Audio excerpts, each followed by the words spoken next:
I travel on a strict budget and yet I still book tours. Sounds backwards, right, but hear me out. It's one of the best hacks in my budget travel toolkit, and by the end of this video I'll even show you how to use tours to plan your own trips for free.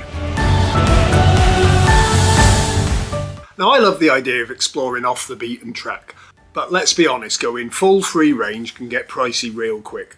One wrong train, one missed bus, and suddenly your cheap day out turns into a £40 taxi ride back to the hotel. And yes, it's never happened to me, but think about it.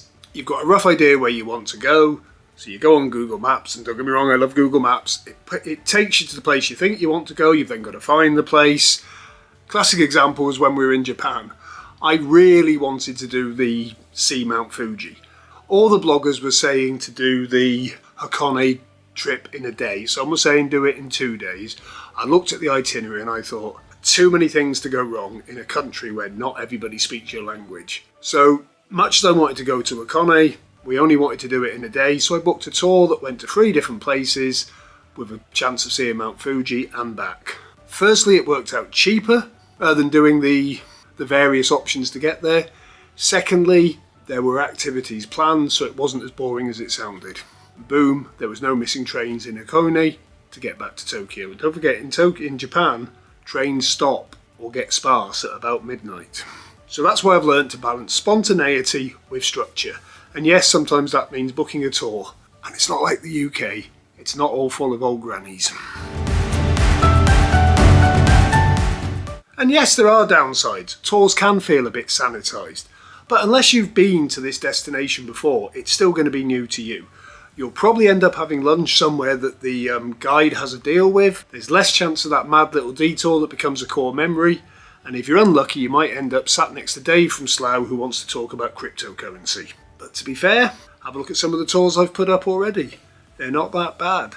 You know, the worst thing is you might be stuck on a bus for extended periods, but it's going to be no slower than 3 different trains. The only thing I did find was in Marrakesh. Every tour seemed to involve an argan oil factory. I am an expert in argan oil now. Shame there's no nuts growing here because I could be making a fortune. So on the plus side, you get the highlights, some of the hidden gems, and the logistics taken care of for you. They want you to enjoy it because that 5-star review gets them their next customer. Which brings me to another point. Do not buy these tours from people selling them in the street or even your hotel. This will be a company that you haven't got the chance to leave a review for. Just remember that. So your transport's sorted, your key points are covered. No fear of missing out. Well, you may miss out, but if it's something you didn't know about, you didn't miss it. And it's a group experience, a chance to meet fellow travellers. Or not, you can always sit next to the quiet couple from Belgium. Handy tip there for introverts. I've had tours where the journey really was the best bit. Chatting to the guide, hearing local stories, learning what's really worth seeing. Plus, I tend to get a bit busy on a holiday. Sometimes at the midpoint, it's really nice to have a day that someone else is taking the strain. As you know, I always travel with either a kid or my mum or somebody that I'm responsible for. Really nice to have a day that someone else is responsible for us. You wouldn't think it, but yeah, it is. Obviously there's things to watch out for and you've got to get used to it. Now I usually use Viator, but I've also tried Klook, GetYourGuide and a couple of others, and honestly it does pay to shop around. You'll find the exact same trip at different prices, sometimes by the same provider. Now I know on Viator it lists the name of the provider down there somewhere. Always worth looking for last minute deals. We did a balloon trip. I wanted to make sure I did it, so I booked it about a week in advance. However, while I was there, I found out I could have got it £20 cheaper. I've looked again this week and I can't get it for less than £20 more than I paid. So the prices are a bit dynamic. They've all learnt a trick from Ticketmaster, haven't they? Check what's included. Lunch, entrance fees and transfers. And you'll find on the cheaper ones, it will say admission free. That usually means it's somewhere that was free. If it says admission included, it usually means that some of your fees going towards it. Again, Google Maps is your friend. If they're taking you to an ancient monument and it says they're going to be there an hour, make sure you're happy with paying the entrance fee, otherwise you're going to be sitting outside a bus. Read the reviews. If everyone is moaning about 3 hours in a rug showroom and you really have no interest in rugs, it's probably not your dream day out. However, you can work out where the rug showroom is, and if you can see there's a nice bar nearby, you can just say, yeah, give us a shout when you finish with the rugs. And seriously work out if the value is really there. A tour including a camel ride for a £5 sounds really cute, but if you're away for 2 hours and they're also going to a rug factory, you're going to spend more time looking at rugs than you are riding camels. If you're happy with that, that's fine. But you haven't really booked a camel ride, you've booked a camel taster to get you into a rug factory. It's obvious, just use your common sense.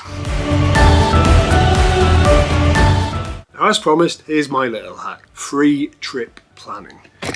Even if I don't book a tour, I still use tour listings to plan my holidays and sometimes my days out.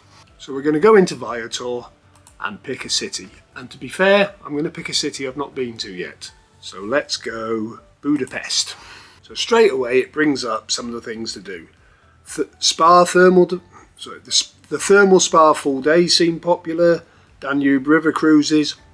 Hop on, hop off bus, don't bother with that, you can buy that in the venue. Buda Castle history, night tour, Prosecco beer and Aperol Spritz cruise. We're getting the impression here that Budapest is good for drinking. Tuk Tuk city tour, never done one of them because they are a bit pricey. Guided tour in Budapest on a monster roller e-scooter, 1 to 3 hours, £39, that sounds fun. So you're talking it's your typical city, there's nothing that is... Budapest Jewish Heritage Tour and Synagogue ticket. They're usually quite good because they include food. So let's have a quick look at that one. It's got your full itinerary here. So you go to the Central Synagogue, Jewish History Museum and Archives, Karl Lutz Memorial. Tickets are included. The fact that it's on here as a tour means it's quite popular. So let's do one of the ones that sounds a bit more fun, shall we? Oh, here it is. The Tuk Tuk Tour. Up to 2.5 hours, Hungarian State Opera House, Hero Square, the baths and pool. There's a lot of pass-bys, but you know, that would be a good one if you didn't mind spending the money on getting an idea of the city.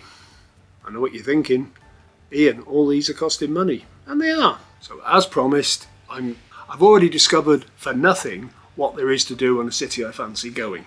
I've already discovered for nothing what there is to do in a city I already fancy going to.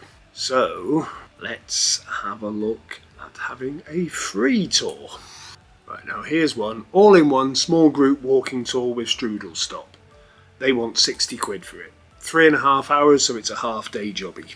Now, you can see from here a list of all the places that are on the tour. Some of them are the same places that was on the Tuk Tuk tour, so they're obviously quite interesting. Now, this is what I did in Dublin. I had a look at an itinerary. We had half a day to kill because the girls were going to a concert. So I thought rather than book anything, we'll just get the agenda for the walking tour and just walk to those places on Google Maps. The chances are the order they've put them in on here is going to be the shortest order to do it in.